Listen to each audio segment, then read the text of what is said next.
Yes, we've started. Thank you. So, very good afternoon, ladies and gentlemen. Um,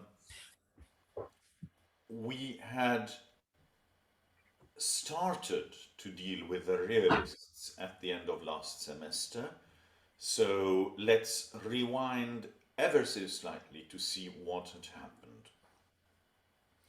So, we had started with the reawakening of Armenian literary life, so to speak, the Zartong, as it is known in Armenian, which was allied to something we could describe with a certain amount of terminological laxity as being a sort of Armenian romantic movement.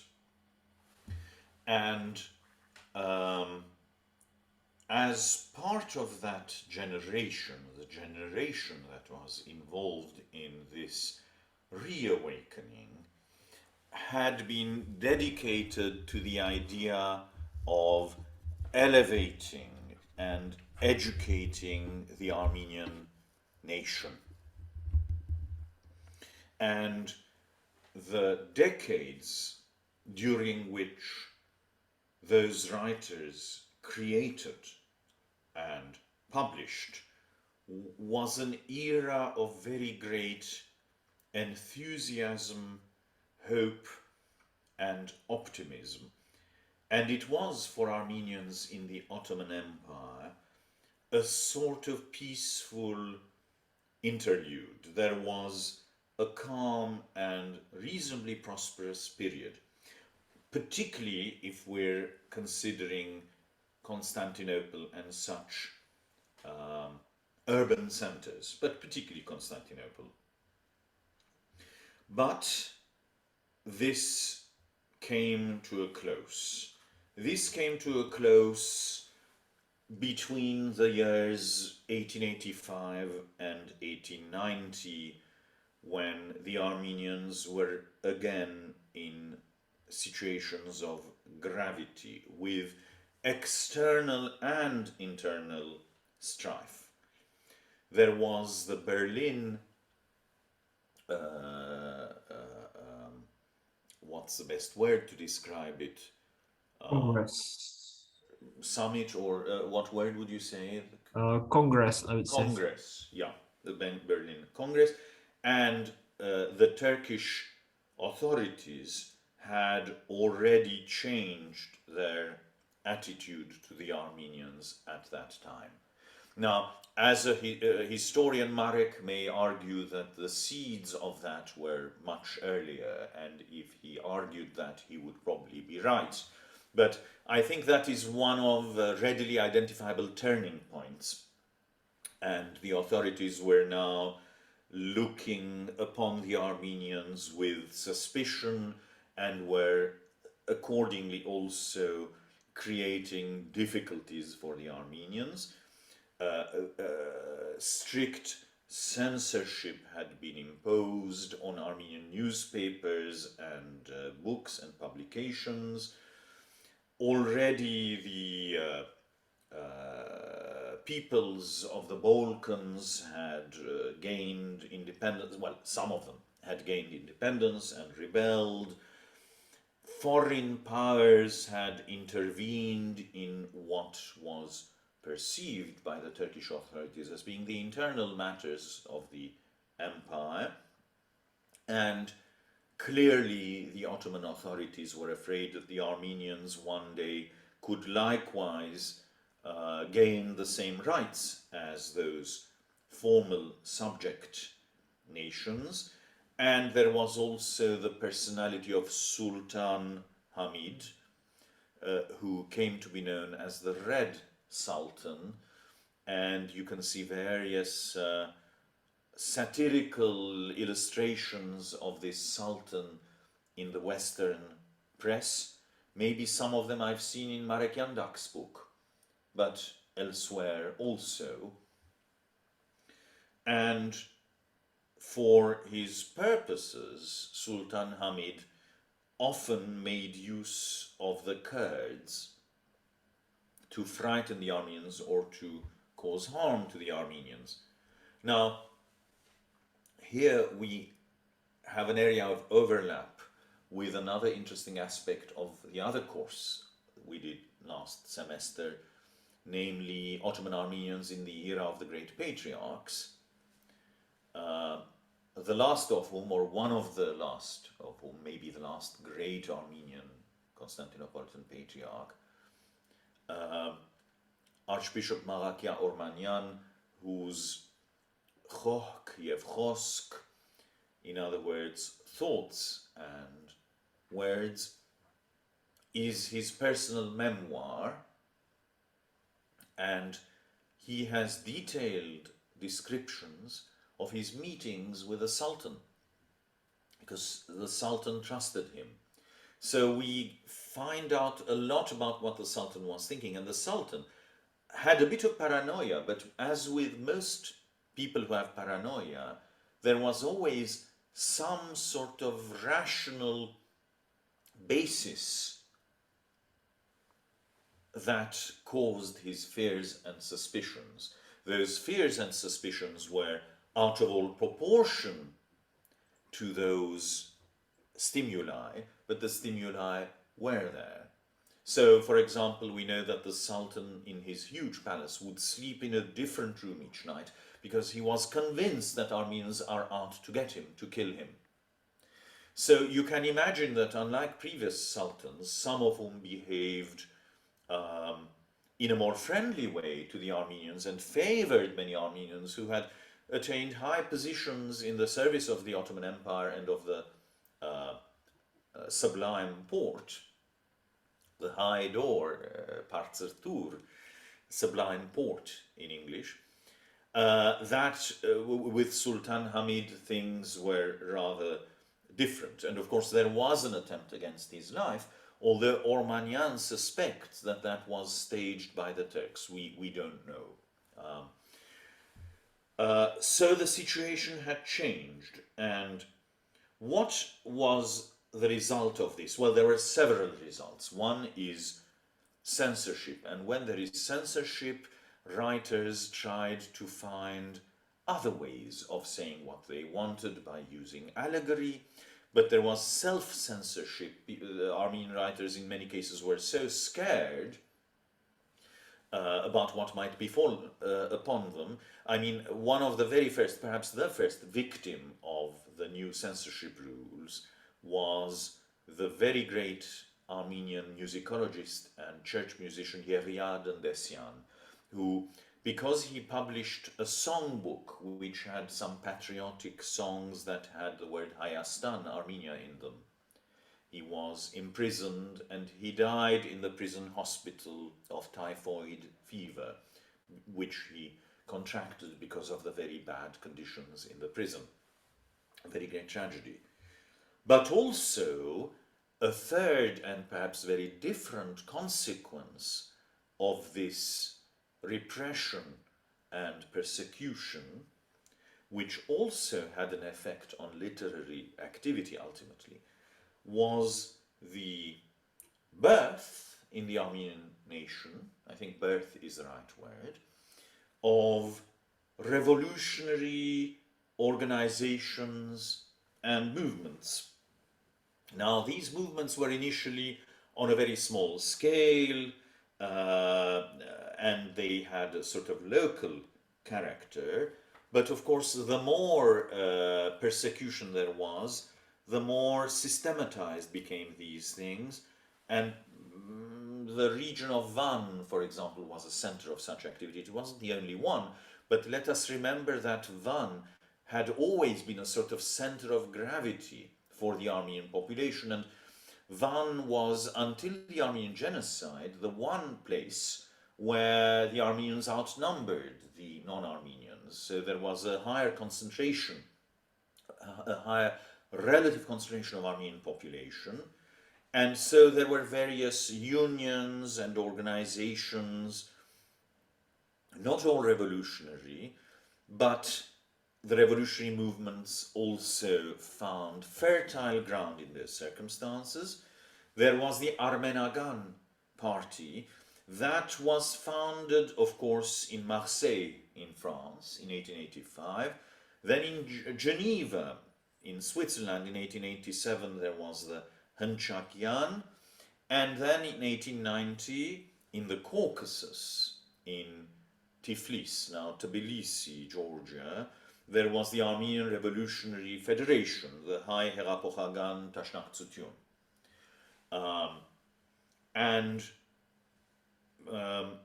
Ormanyan, of course, very much criticizes those movements and those parties because he could see that the activities of those parties actually resulted in a deterioration of the treatment of the Armenians in the hands of the Ottoman authorities. And Ormanyan suspected that actually the Armenian parties would even take the extreme step of trying to provoke a reaction from the Ottoman authorities, hoping that that will cause a scandal and will stimulate Western powers into intervening. Again, this is something that maybe needs to be examined, and there are arguments and counter-arguments, but that is what actually Ormanyan believed. And of course, if that is the case, it was very, very foolish, because of course Armenians by now should have learned, indeed you could say even about the present moment, that Armenians seem not to have learned this lesson, but they should have learned. Again and again, history should have taught them that Western powers, Western Christian powers, understandably pursue their own interests and are not all angels and knights in shining armor on white horses who will come and rescue the Armenians, if only they see how ill-treated the Armenians are and how like them civilized and Christian Armenians are. There were demonstrations in Kumkapu, which was that part of Constantinople where there were a lot of Armenians. And it's that part of Constantinople which, when during the Second World War, the Turkish government imposed punitive and exceedingly exorbitant property taxes for the minorities, the Jews, the Greeks, and the Armenians, but the Armenians had, I believe, the highest rate of tax. And many Armenians went bankrupt and they were taken to do forced labor, but very many Armenians, indeed most Armenians of Constantinople, had to sell their homes very cheaply and emigrate. This happened in the 50s and the 60s. So Kumkapu was left empty. Now it is no longer empty. There are a lot of emigrants in Kumkapu, but the Armenian Patriarchate remains in Kumkapu. So there was a demonstration there organized by the Hunchakians to protest against the increasingly deteriorating situation in the Armenian vilayets, in the Armenian provinces. In 1894, Sassoon was under siege. We know of the Zeytun events, which we talked about some weeks earlier. In 1895, in the autumn, there were more demonstrations in Constantinople attempting to attract the attention of the European powers. And of course, Sultan Hamid, the Sultan, responded by taking drastic measures, in other words, massacres. They started from Trebizond, and they spread. And of course, the reaction resulted in counter-reactions, and there was a downward spiral and deterioration in relations. It was in 1896 that a group of Armenian Tashnakhtsagan men went and managed to occupy the premises of the Ottoman Bank.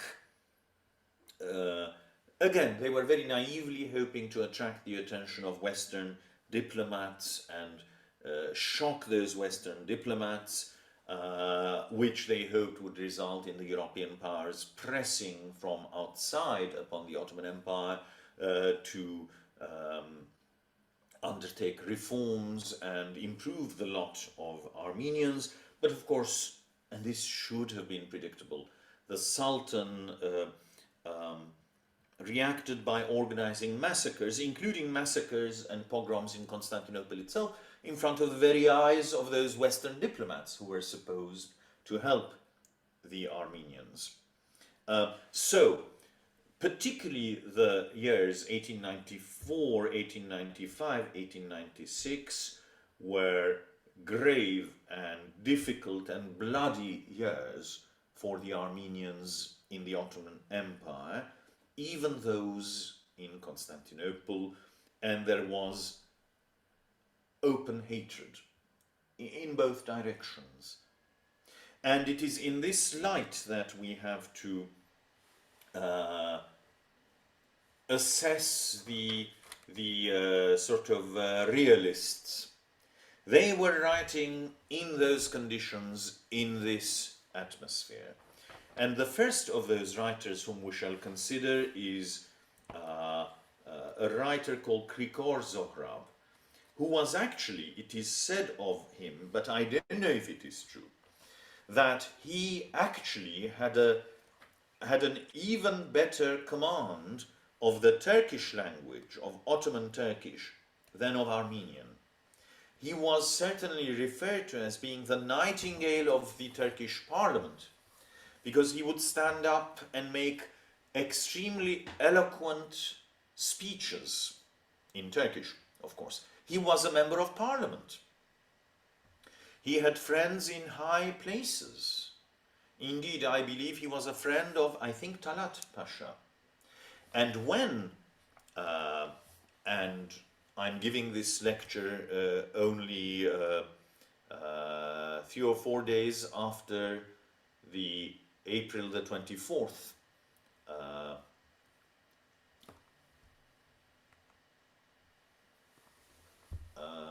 events that are always a reminder of what happened in 1915. It was April the 24th, or in the old calendar, April the 11th, when in the night almost 100 Armenian intellectuals, musicians, artists were arrested and exiled, most of whom died. And it is said that Zóhrap was indignant when he was arrested. He couldn't believe it, he was shocked. Someone like Krikor Zohrab, who had been playing cards with Talat Pasha only the previous day or so. And it is also said that it was indicated to him that if he pays a bribe, he can be rescued and he can escape. But he said, absolutely not. I demand to speak to such and such a minister, and so on. And they killed him, of course.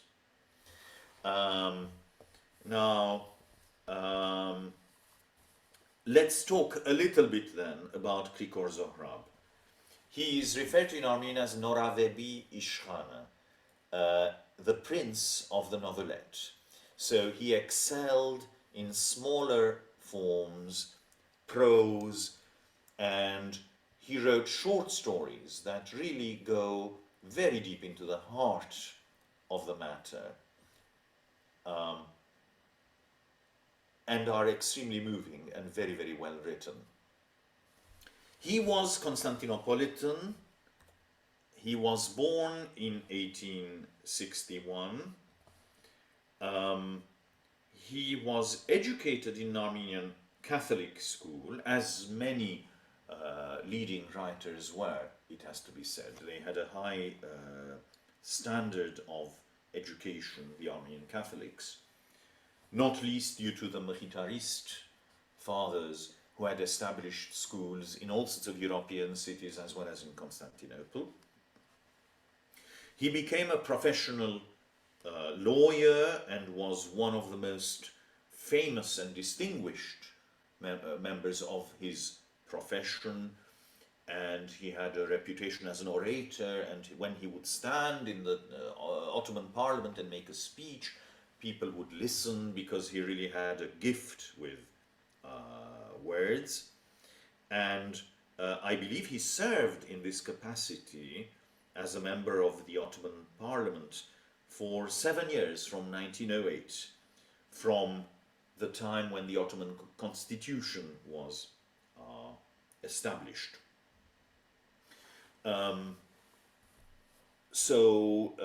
He was one of the victims of the genocide. He was killed in 1915. Now, we looked at one of his short stories, Rehan. We read this last time.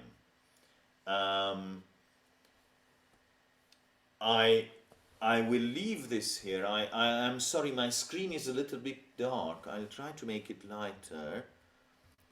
Does it look better now? Is it legible?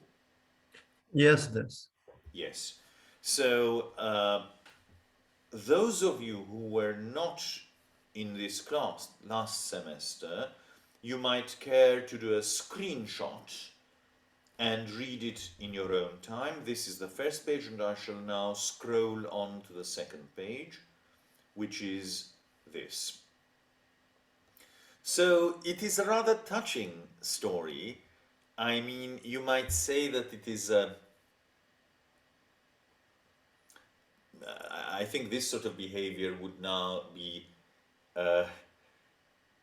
taken a very dim view on, because it's obviously a young man who is admiring a particular girl from far away and is in fact following her. She's walking with her family, and her family members accompany her home, and he's walking behind them. He's following the girl, and she goes indoors, and he stays outside, standing in the street all night, gazing on her window, and he has the impression that she's there, and she's looking at him, and it's her head. And of course, when there is sunlight again, when dawn breaks, instead of he realizes that it's not the girl's head sitting there wishing to look at him, reciprocating his sentiments, but it is a flower pot with this plant, Rehan. Oh, what's Rehan in English? But the basil. Basil plant, we said. Yes, it's basil. So it's basil, and it's not the girl. And yet he insists in considering, in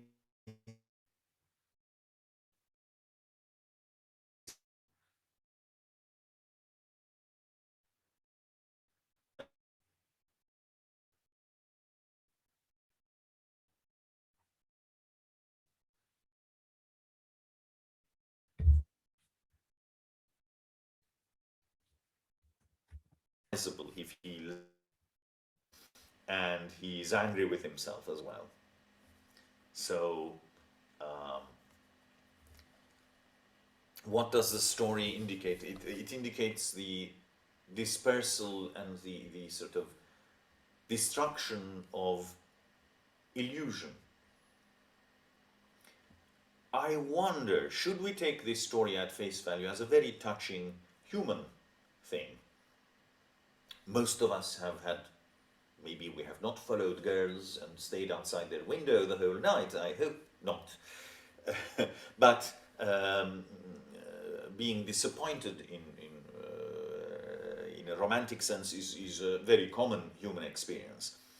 Or I wonder whether there is a sort of allegory that maybe, for example, I'm just thinking aloud, this may be entirely wrong, but the fact that Armenians at that time very much pinned their hopes on the friendship and assistance and support of European powers, only to find that that was in itself illusory. In fact, it was a delusion, and it led to repeated disappointment and tragedy. I don't know. I really have no idea. But you can read the story and decide what you think about this. So I had given you a list of words that are found in this text, and I believe that we had read this in its entirety, hadn't we? Yes, yes. Last semester. So we won't do that again, but you might like, those of you who didn't do this with me last semester, you might like to photograph this slide as well, where there is a list of words, uncommon words, and their explanations in English. And given that we are now in the Czech Republic, all this very much reminded me of a scene we have in Janacek's wonderful opera, I mean, based on a libretto of Rudolf Těsnohlídek, Liška Bystrouška. The vixen, the female fox that has sharp ears, although in English the standard translation is based on a misunderstanding, the cunning little vixen, where there is a teacher, rector, not to be confused with pan rector, who is infatuated with a girl called Verunka,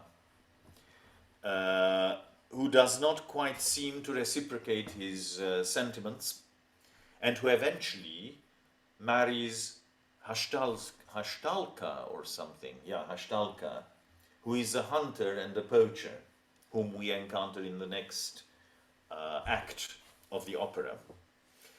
Anyway, so this rector has gone to the pub, to the hospoda, where he has been drinking with his friends, a disillusioned priest, and the revirnik, the gamekeeper. And he has had too much to drink, he's rather drunk, and he's trying to walk back home in the night, in the darkness, and his head is spinning, so he gets the impression that the world is turning, or it's turning in the wrong direction. And eventually, suddenly, he is convinced that he sees his beloved, he sees this girl, Verunka, on the other side of a bush, in the forest. And he makes a declaration of love to her, but in fact, it's not Verunka, it's the animal, it's the Liška who is there. And the Liška is very much bemused by what is happening. This drunk man saying, "Oh, Verunko, Verunko." So there's this bittersweet, comical, sad, wistful element here, which this short story by Krikor Zohrab reminds me of. And I wonder, when did Těsnohlídek write his libretto? It was at around the same time, curiously enough. And there's another thing that this Krikor Zohrab story reminds me of, and that's a story called Teresa by Italo Calvino. This is later. This was written, I think, in the 60s, probably. And this short story, in case you don't know it, involves a man standing outside a big building, a block of flats, shouting, "Teresa, Teresa." Well, a second person comes and he thinks, oh, maybe this man, he has lost his keys and he's trying to attract the attention of Teresa. People didn't have mobile phones in those days or pagers or anything like that, so he says, okay, let me help this person. So a second gentleman starts calling, Teresa, Teresa, so it's louder. More and more passers-by come, and they all assume that this is what is happening. And so there's now a large group of people all shouting, Teresa, Teresa. And eventually the first man who was there and who was shouting Teresa outside the building starts walking away, and the others asking, well, but you haven't found Teresa and she hasn't opened. Why are you going away? And the man says, but there's no Teresa in particular. I wasn't trying to attract the attention of anyone called Teresa. It's just that I was walking and suddenly I had the urge to shout Teresa, and other people copied him, and they made their assumptions and the belief that there was a woman called Teresa whose name was being called so that she will give her attention and open the door or open the window and so on. So it's very strange, but at least in my mind, this short story by Krikor Zohrab evokes associations with all sorts of very diverse other stories by other writers. So it just goes to show, I certainly wouldn't say that Tiesno Lidek or Italo Calvino read Krikor Zohrab or anything like that, but it's this theme of people being deluded and standing in one place and making incorrect assumptions, falešné domněnky, I think they say in Czech, is probably rather universal. And Krikor Zohrab's working out of this theme in his short story seems to be a very attractive way of realizing this. So I just mentioned this with a view to putting this short story by Krikor Zohrab into a sort of context.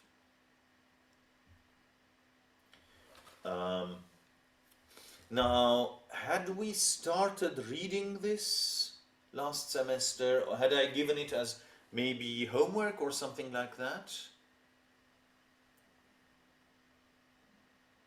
Yeah, I try to remember.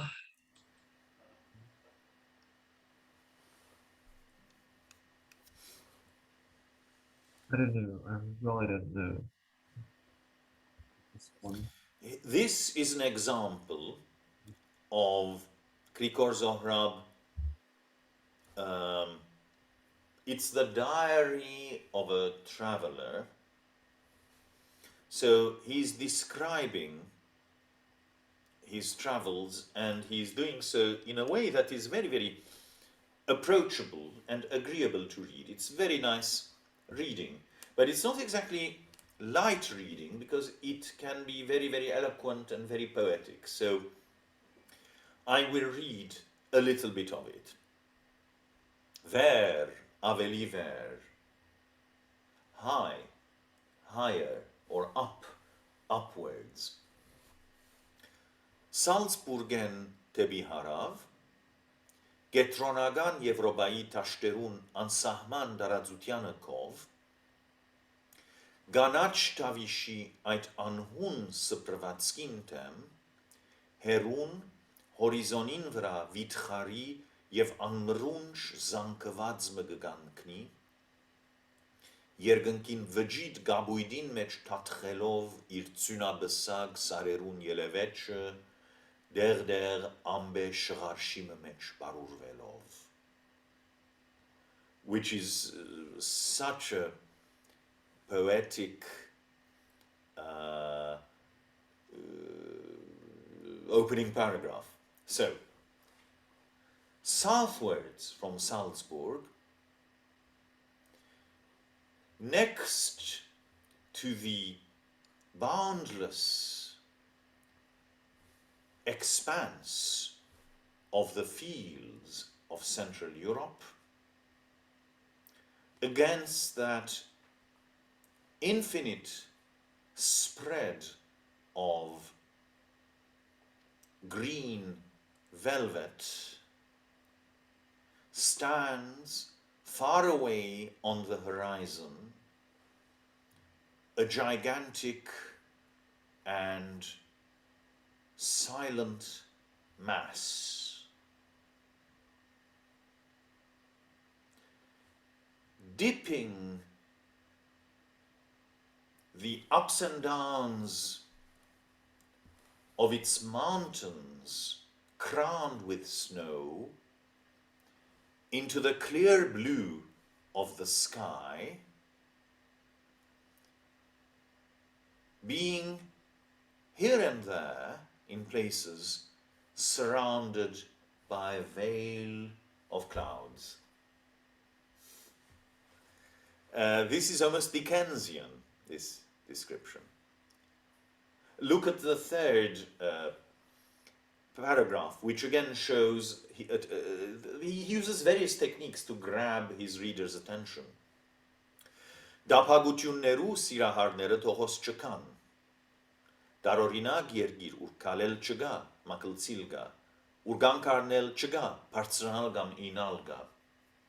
Մեր թարուն նշանապանն ու ջագադակիրը վեր, ավելի վեր, կերակույն ջիկը, ուր գեք կայլ մանտին, մահը գսպասե. Այս է 20-րդ թարուն կյանքը, մեծ վայելքներու հետ մեծ վտանգները, մեծ անձնասիրություններու կով մեծ անձնազոհությունները, վերջապես մեծ մեղքերութեմ մեծ թողությունները.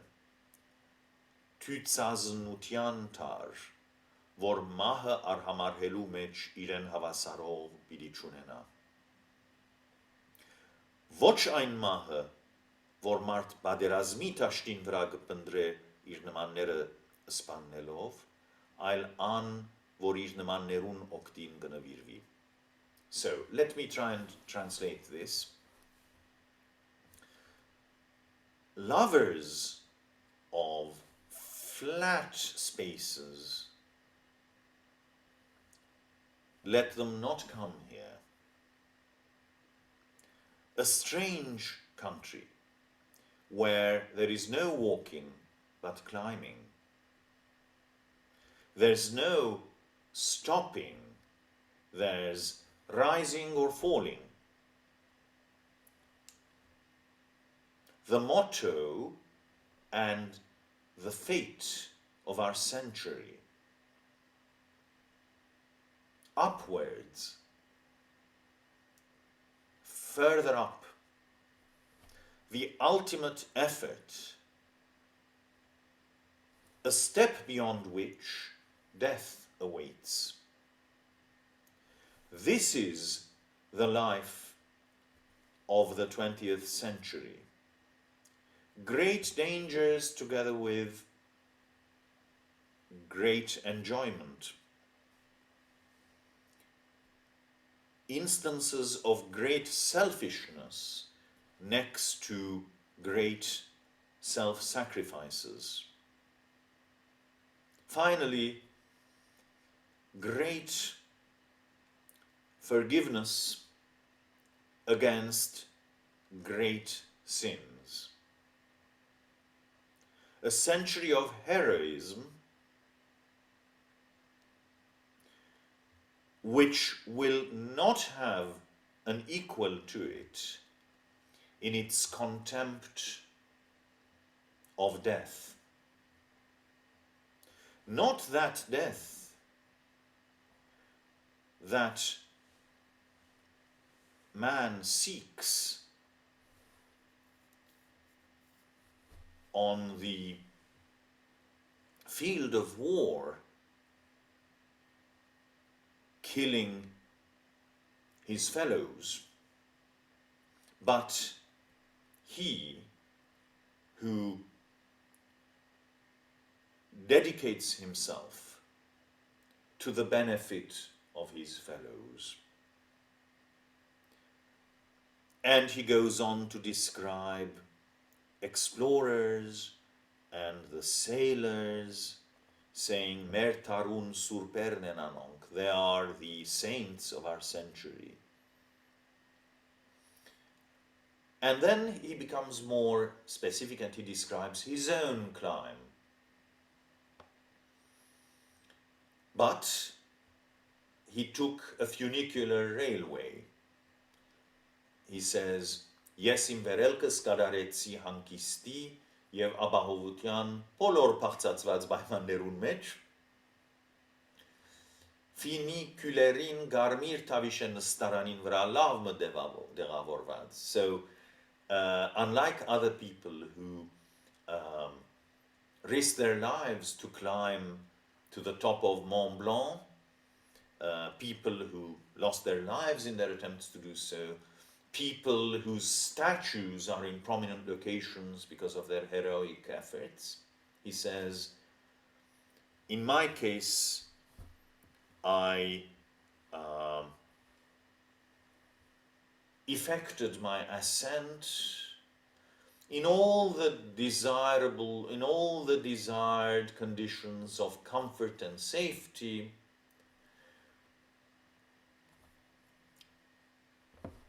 well positioning myself, having positioned myself well on a red velvet seat. So he was admiring the view, being comfortably seated in a, I think in Czech it's lanovka, in a funicular railway or a funicular thing, and you know, and it seems that he says, Im verelki samarandaragույս ոչ ոք մտքեն գանցնե արցան մգանքնել ինձի. So you can see the humor. It says, for my own ascent, doubtless it will pass through no one's mind to erect a statue for me. Because he hasn't taken any risks. He's comfortably seated in his nice red plushy velvet seat in a comfortable and safe funicular compartment that is climbing upwards, so he's doing it now. And he's describing what he can see, and in the last paragraph you see Hosveren desarana Ismailelie, Minchter Kichme Arach, Storoden Pambazanazanel Garelicher. He says, from up here, the view is admirable. Whereas a little earlier, from the foot of the mountain, it wasn't possible to distinguish anything. And look, there's an allegory. There is always a sort of ulterior motive when he says these things. And he says, Urgege hedeftsnem te martots yev irerun verenna eluemisht.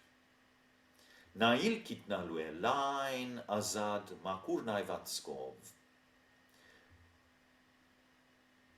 Vorbesi ameninch and krges anormech. So he's saying, so from this, I follow with the conclusion, or it follows from this, that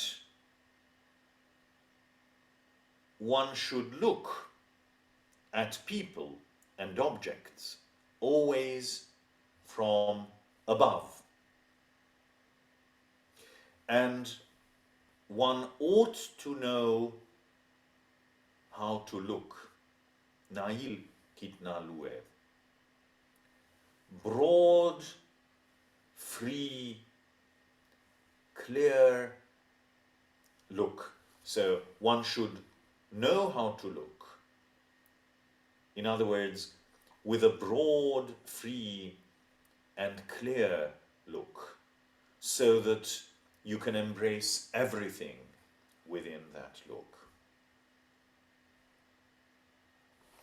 And he says, you must not see the pettinesses and the ugly things only at all times. Many people do that. They focus on these minor things and the ugly things, and they never concentrate on the greatness and on the beauties. So, wonderful little piece of writing where he philosophizes as he admires the view, He has a sense of irony.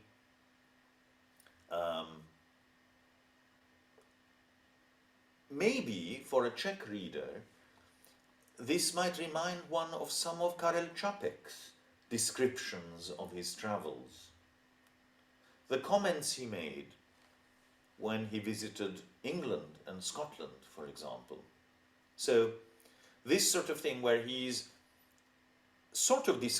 really describing what he sees, but there is always an element of allegory and a certain amount of philosophizing. So perhaps this sort of writing may have a kind of partial parallel. Yes, I would say so. Yeah. Okay, let's take a brief break now, and then we shall look at Arshak Chobanyan. You will recall that. Welcome back after that short and cheerful break. So, next on our list of our authors in this period of realism is Arshak Chobanyan. Now, we came across Arshak Chobanyan in connection with the romantic poet Bedros Turian, because Arshak Chobanyan had written a very moving description, which he must have obtained from eyewitnesses, I suppose, of the poet Bedros Turian's final day, final hours before he passed away. He was a successful poet. The Swiss composer Arthur Honegger set one of his poems, as I was delighted to notice, because as a student in England I gave recitals of French song, and in a collection of songs by Honegger, a couple of which I sang, I noticed that there was also a setting of words by Arshak Chobanyan, which I didn't sing. It was not suitable for my voice. But he was esteemed. He spent most of his life in Paris, but he was born in Constantinople. And more than a writer in his own right, although some of his writing is very beautiful, he was a kind of literary critic, cultural activist. Difficult to say how we would describe him, but in his literary magazine Zarig, he wrote a very beautiful essay on the works of Saint Gregory of Narek and of others, and he was in a sense before his time, in that he treated Saint Gregory of Narek as a poet, not just as a theologian or a saint, but in a sense he started doing what was later done in the Soviet era, when in fact people were inclined to consider him to be a poet first, and that he was a Christian was a sort of an illness, an epidemic that everyone in that era suffered from in the medieval ages, sort of thing. That's not what Arshak Chobanyan said, but Arshak Chobanyan looked at the oeuvre of Saint Gregory of Narek in a secular way, in an aesthetic way, and so he was ahead of his time, maybe, or he was a man of his time, one might say. And he was also a proponent of sort of modernist movements. For example, in music, he was a friend and proponent, and in a sense publicist for Archimandrite Komitas. Now, last semester we read his description of the last hours in the life of the poet Bedros Turian, who died from tuberculosis at a tragically early age. Now I will show you another very touching story, and I propose to read this and explain it here and there as necessary. But let me say a bit more. Arshak Chobanyan was an orphan. He lost his mother when he was just a month old. His father was from Agan. Agan was an historic Armenian town from which several great poets came. And one of his teachers was Yehya Demirci-Bashian, who was a brilliant Armenian poet. Unfortunately, we didn't have time to look at his work, but he was unstable and he lost his mental balance, Yehya Demirci-Bashian. He made translations, I'm talking about Arshak Chobanyan again. He made translations from particularly French realist writers. I haven't seen those translations, but I believe they include writers like Zola and Flaubert and Maupassant. He studied at the Getronagan Vajaran. You will remember we talked about the establishment of the Getronagan Vajaran, the central school in Constantinople, prestigious place where there were some brilliant teachers, even though it was a secondary school. I suppose it was at that time the closest one could get to an Armenian university in Constantinople. Of course, there was Robert College, the Protestant thing that later became a university, but that was not, it didn't give an Armenian education. So he was 21 years old when he went to Paris, and there he befriended various well-known French writers. He returned to Constantinople, and that is when he seems to have started his career as a literary critic, writing articles about St. Gregory of Narek, about Haig Utidjian, whose work we discussed last semester. And what made him leave Constantinople again, going to Paris, were the massacres of Sultan Abdul Hamid. So he moved in 1895, and he stayed in Paris in a modest room, entirely on his own, and he died in 1954 from a car accident. He tried everything. He even tried to write drama, short stories, fairy tales, poetry. I suppose he's best known as a literary critic, but he has a poetic, he has a very strong poetic inclination in everything that he did. And as a literary critic, I would say he seems to be at his best when he writes about poetry. And we will look at a short story now, Yesinchenem Hokyov, What Shall I Do with a Soul? It's a child's comment. And I chose this short story because it really is realism in all sorts of ways at various levels. But what I was going to say, he has written something called Keron Ibadiv Hai Lesvin, a ballad in honor of the Armenian language, which is a very beautiful piece of writing. Maybe by next time I shall photograph that as well, and we can look at it as well. But now we will just look at What Shall I Do with a Soul? Yesinchenem Hokyov. And I will try to read it aloud for you. Yesinchenem Hokyov.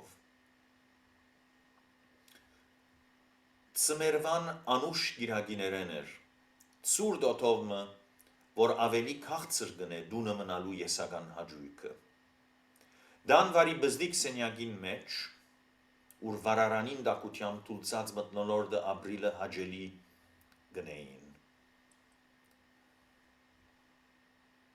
Pardon, ավելի հաջելի գներ այդ մդերիմ ու աբահով եղբության մեջ, երկու եղբայր մինակ մնացել էին։ Զարմայր, սեղանին արջև անցած, պատմության կիրկը գգարտար, առասպելի աշխարին մեջ մոլորած։ Բադոհանին արջև բզդիկ դրթադը, իր խաղալիքները արած, լուրջպան մնելու խորունգ ծևով մը անոնցմով կսպաղեր։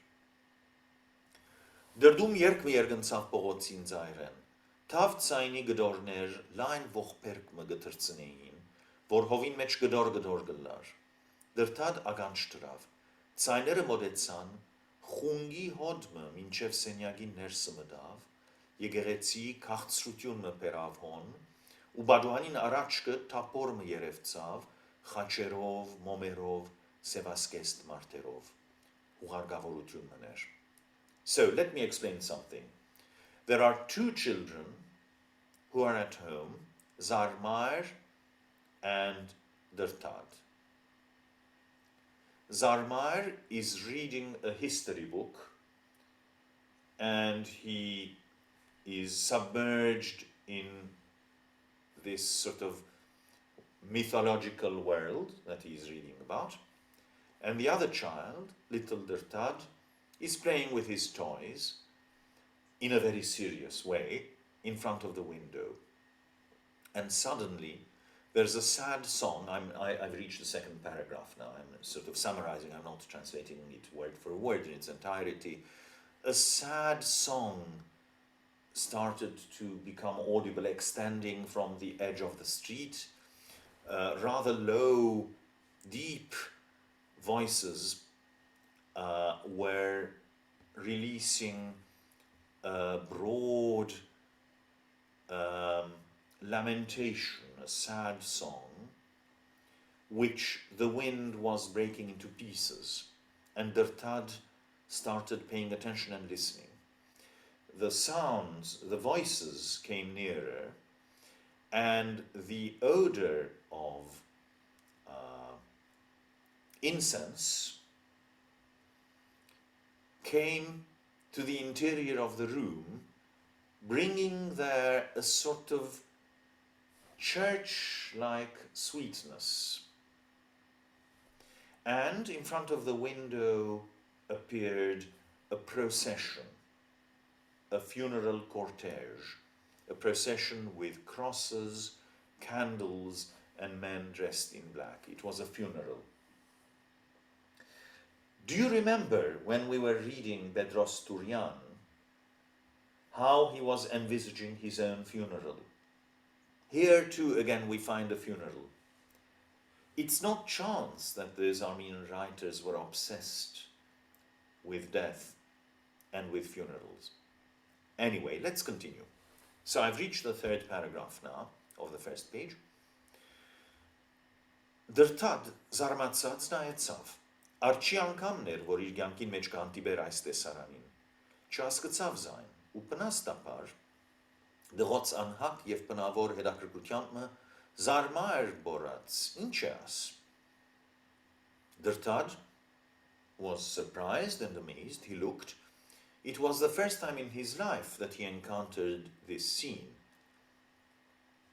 He couldn't understand it, and so instinctively, with the insatiable and violent curiosity of children, he cried out, Zarmar, what is this?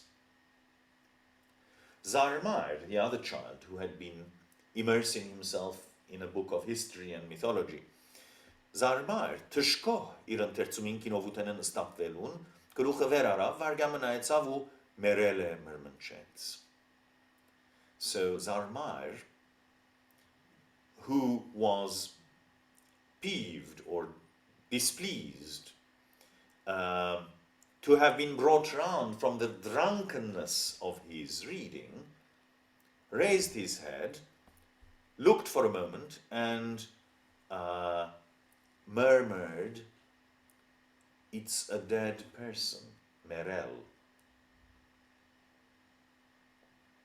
Հետո գլուխը կրկին վրա գախեցնորեն։ Դրտad ապշած դուրս կնայր, փողոցին վարի ձայրը, դեր գերևային սև մարտերը, եւ խաչը, որ անոնց վերև օտին մեջ կծծվեր, ու ցայները լալակին գերգնային փողոցին մեջ։ Մերել։ So Dırtad is surprised, he's looking outside,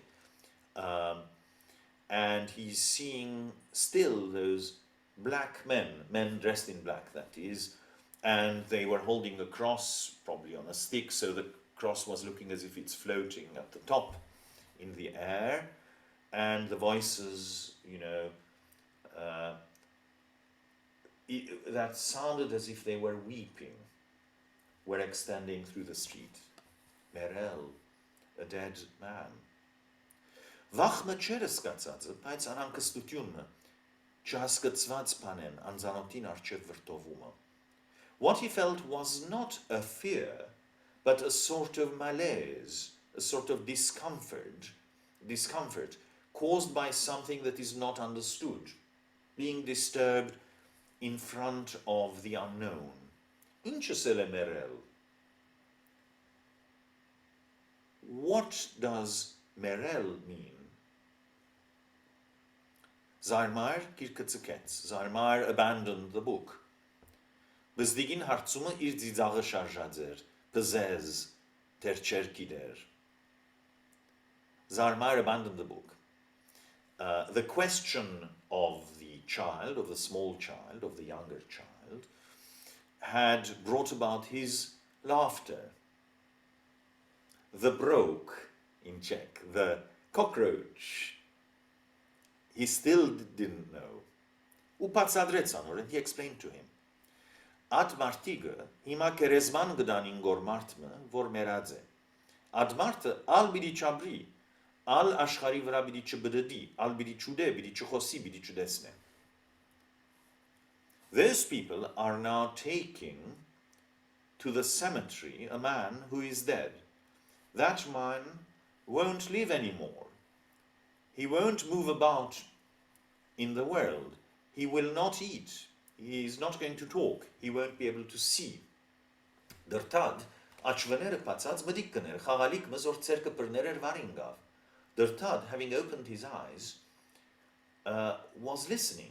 A toy which he had been holding in his hand fell down. Ինչ, հիմա ադմարտը ալ բիդի չկալե? Չէ, հողին մեջ պիտի տնեն զայն, վրան ալ կարմը, եւ հողին մեջ որդերը պիտի ուդեն անոր մարմինը. Աչկերը, թևերը, ոտքերը պիտի բրտին, հալին եւ մինակ ոսկորները պիտի մնան. Ամեն մարդ ասանք պիտի ըլլա, ես ալ ասանք պիտի ըլլամ. Թունալ, ես ալ, հայրիգնալ, մայրիգնալ. What? So I'm translating from here. What? Now that man won't walk anymore? No, they will put him in the earth, in the soil, and a stone on top of him. And in the ground, the worms will eat his body. His eyes, his arms, his legs will fall away, melt away, and only the bones will remain. This will happen to everyone. Everyone will become like this. Will I become so? And you, as well as I, and daddy and mommy also. Ահակին սարսափ մծծվեր էր դրտադին բզդիկ հոգին մեջ, եւ այդ թարմ իմացականությունը առաջին անգամ փախելով չնչումի կաղապարին գջզմվեր անգից, չգրծավ թիմանալ ու վախուն սկսավ լալ. A huge terror had stuck out in Dırtad's tiny soul, and that fresh perception or intellect colliding against the idea of erasure for the first time was crushed by it. He couldn't withstand it and the fear, And so he started weeping, he started crying. Zarmar anor yegav anor vachen zvarjanalov. Zarmar came close to him, being amused by his fear. Are you mad, Dertad? There's nothing to be afraid of. We still have a long time before we die. Dertad gular. Sirdain chap godrads, vorchap yeter chagaligneren megagorsevadzilar. But Dertad was weeping, his heart broken to such an extent as if one of his toys had become lost. Latin seinen Meire Varvazets. The mother, their mother, I assume, ran down to where they were from the sound of the weeping. Դրթած զայն դեսնելով լացը շատ ծուց, թևերը անոր վզին անցուց ու կլուխը անոր երեսին տնելով, մայրիկ գհեց գլդար, ես բիդի մերնիմ եղեր, տուն բիդի մերնիս եղեր, ալ բիդի չկալենք եղեր, ալ բիդի չխոսինք եղեր, իրավ է. Mommy, he sobbed. Apparently the yeger means apparently, or so they say, pre in Czech. Apparently I'm going to die, you're going to die, we're no longer going to walk, they say, we're no longer going to be able to speak, to talk, they say. We're no longer going to walk, apparently. We're no longer going to talk, apparently. Is it true? Zarmar patsadrets. Zarmar explained. Umayriga huzvadz, bezdiga gurtskin vra sermets. And the mother, touched or moved, held tight the child to her breast and said to him, amongst kisses, Mi vachnardagas, mernelen yetk noren bidiabring, as ashcharen yetk urish ashcharma bidiertang, mer marmina bidimerni paitsokinis antin bidierta.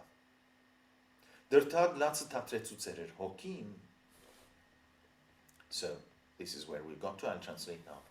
Don't be afraid, my child, or my boy. After dying, we shall live again. After this world, we shall go to another world. Our body will die, but our soul will go there, to the other side. Dertad had stopped the weeping, the soul, hokin. Kichmachoretzav yev hartzutz. He thought a little and asked, Mina kokis bidirtantin, haba kaluchas, haba teveres, haba votkeres. Only my soul will go over there, will go yonder. What about my head, my arms, my feet or my legs? Votkeres can mean either. Anon korin mech bidimanan, hokin bidiertaminag. They will stay in the soil. Only the soul will go. Inch, sele al bidi mayriga chidesnem, al hayrigis cerke bidi chipurnem, al bidi chikalem, al geragur bidi chudem. Inchunem, hokiov inchunem, yes. What? That is to say, I will no longer see mom any longer. I will no longer hold dad's hand. I will no longer walk. I will no longer eat food. Well, what shall I do? What shall I do with the soul? Ulatz norenuskesav gadari chorung. Anhuis latzma aisankam. Yev mayrige vor badashan cherketner eskats vor irachkernal geturchain. And he started weeping again. A wild, deep, hopeless weeping this time. And the mother, who couldn't find an answer, felt that her eyes too were becoming moist. So, this is a short story by Arshak Chobanyan. And I think it represents realism in all sorts of senses. The idea that unlike St. Gregory of Nareg and Christian doctrine, and Armenians were profound Christian believers, that maybe the present day suffering in our world will be counterbalanced by eternal bliss of our souls after we die in the other world and so on, was obviously not a sufficient consolation for Armenians who were suffering in this period in the Ottoman Empire.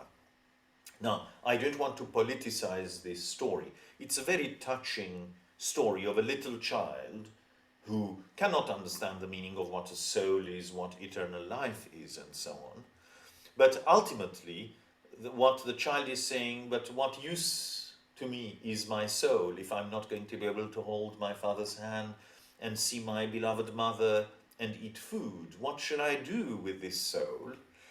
But it is, in a sense, maybe a criticism of the church or of Christianity. It's not so many decades later that, for example, I think it was Shahan Shahnur who wrote a critique and savagely said the problems and the catastrophe of the Armenian nation are caused by the writings of St. Gregory of Narek, something which I personally cannot agree with, of course, because it's a misunderstanding of the writings of St. Gregory of Narek.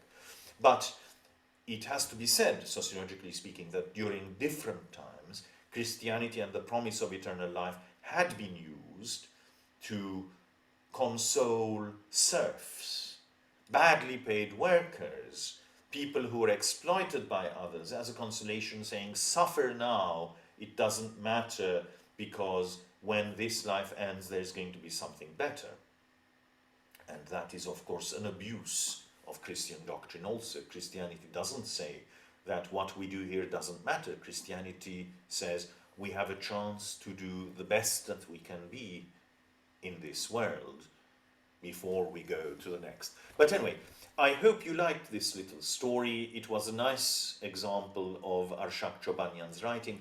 He was a very gifted writer, but as I said, he actually used his gifts primarily as a literary critic to present in a very eloquent and often convincing way the work of others. So I think I would like to conclude on that.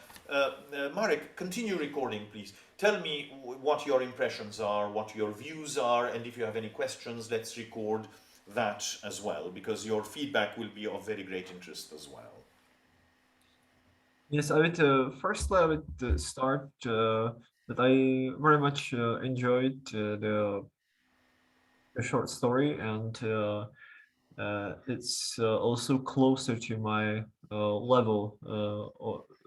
You mean you are like the little boy Yeah, who yeah, does not think that a soul is a useful thing, you prefer to eat and hold the hand of your father? Or yeah. you mean theologically, or you mean in terms of the language, the Western Armenian I language? would say firstly in terms of the language, but also the experience of the boy is relatable to me. So It is related to every human being, of course. I do really remember me one summer just spending my time uh, thinking about death and its meaning in the world. See, as a child, kind of contemplating on this phenomenon that I started to understand, and I knew that I was really struck by this idea.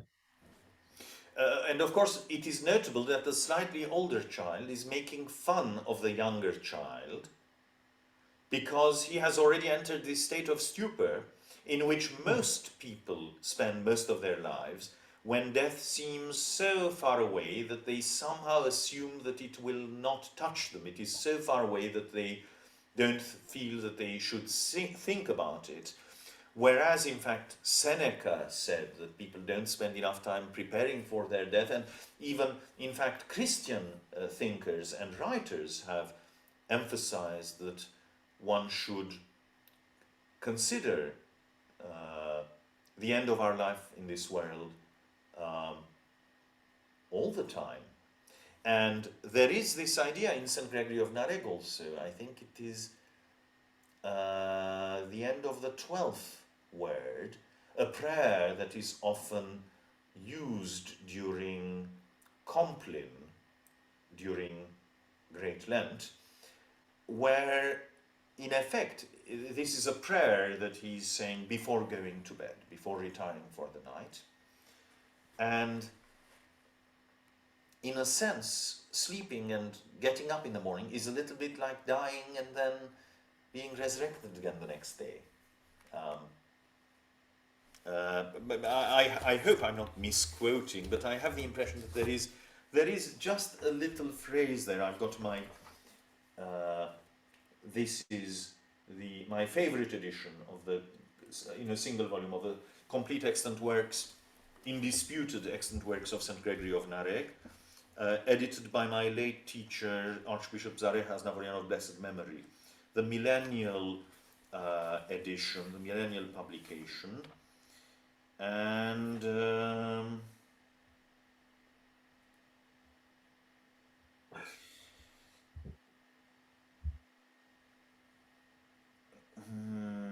yes, dur hankist per grutian maha hankuinus nirman, ichorutian kisheris. Give me delectable rest in the sleep. Maha hankuin. Mah means death. So the word maha hankuin, I'm not sure how hankuinus should be translated, but it's a death-like sleep in the depth of this night, until in the next morning, stapial verestin, having regained his senses again, inan shmaned zanrutian, from heavy sleep, amenaskast artnutiamp, with attentive wakefulness, hokenorok zvartutiamp, ikezartsanatial,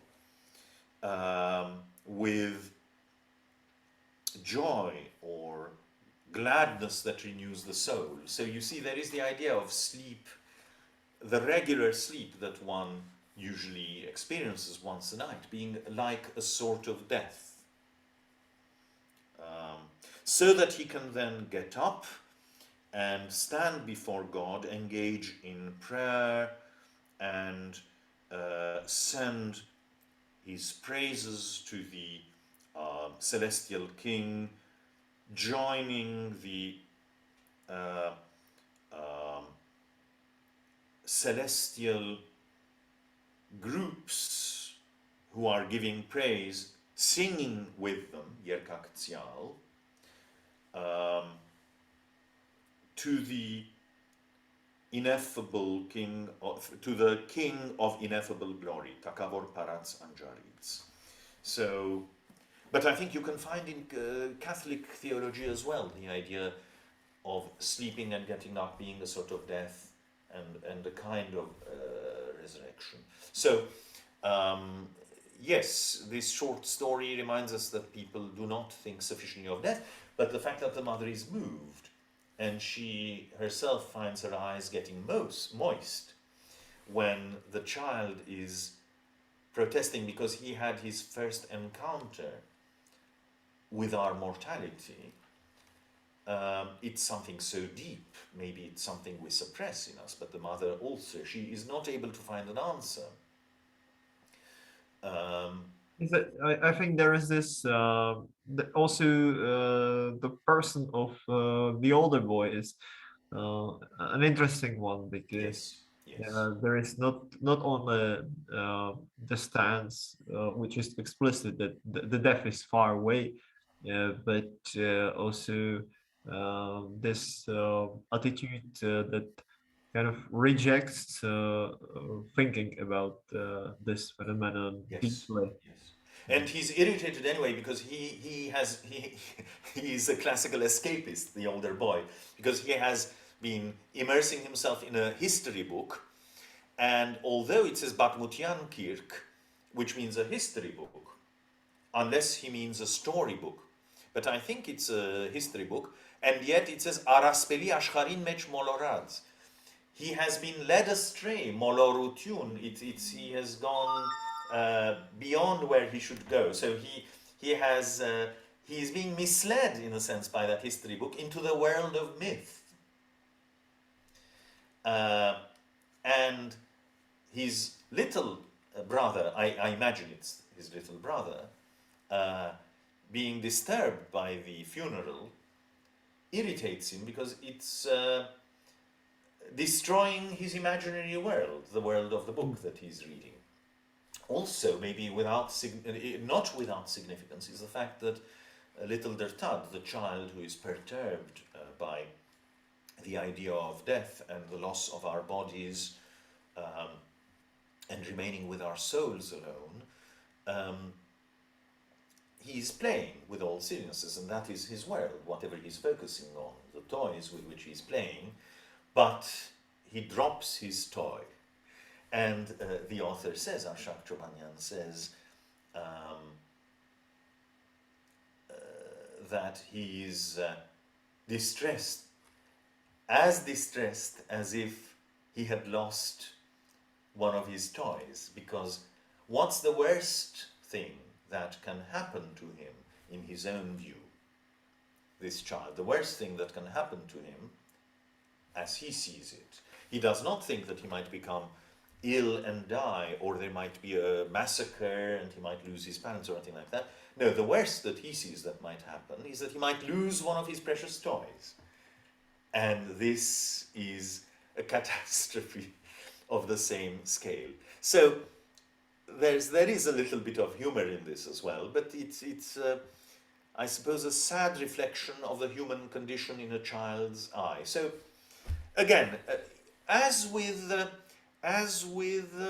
Krikor Zohrab, you see that it's a simple story, but it somehow penetrates, has a certain universality, and describes something that is rather universal, and which may also have some sort of social or political overtone if you choose to look at it as being allegorical.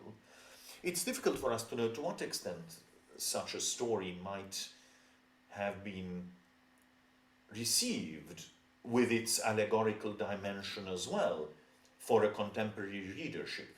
Remember, when there is censorship, even something that may have been intended to be monodimensional and quite innocent may be perceived as having something beyond it.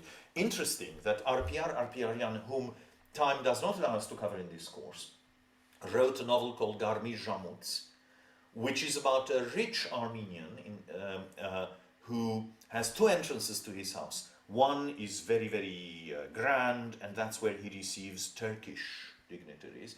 And the other one is very, very tatty and very modest, and that's where he receives fellow Armenians. And he is sort of an appeaser, let us say.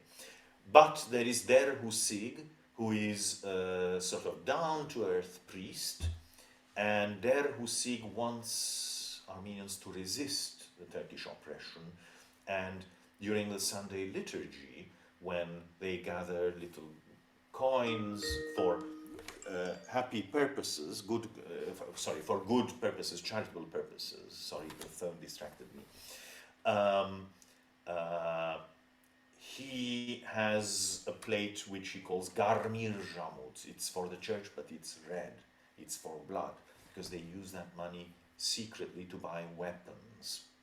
And during this novel, the rich Armenian eventually understands that the priest is right. The Armenians have to donate money to buy weapons so that they can defend themselves. And the path of tolerating oppression, trying to be one of those privileged Armenians who were treated better by the Turks than the masses of Armenians, doesn't work. So the church maybe is telling the people, it doesn't matter what happens to you here because your soul is immortal, I'm not aware of any churchman saying that, by the way. I'm not aware of any Armenian churchman saying that. But even if it did that, on the other hand, there is this character in a piece of writing that belongs to the same realist literary movement, where it is the priest who is down to earth and realistic and eager to do something practical to help Armenians here and now. So, on that note, it's past 7 o'clock. On that note, let me draw this session to a close. Thank you very much, Marco, and thank you very much to all my other pupils who will be listening to this recording a little later, and any other viewers if I end up putting this on YouTube, in case anyone is interested. That's the conclusion of this lecture. Thank you very much. Yeah, thank you very much, Haig.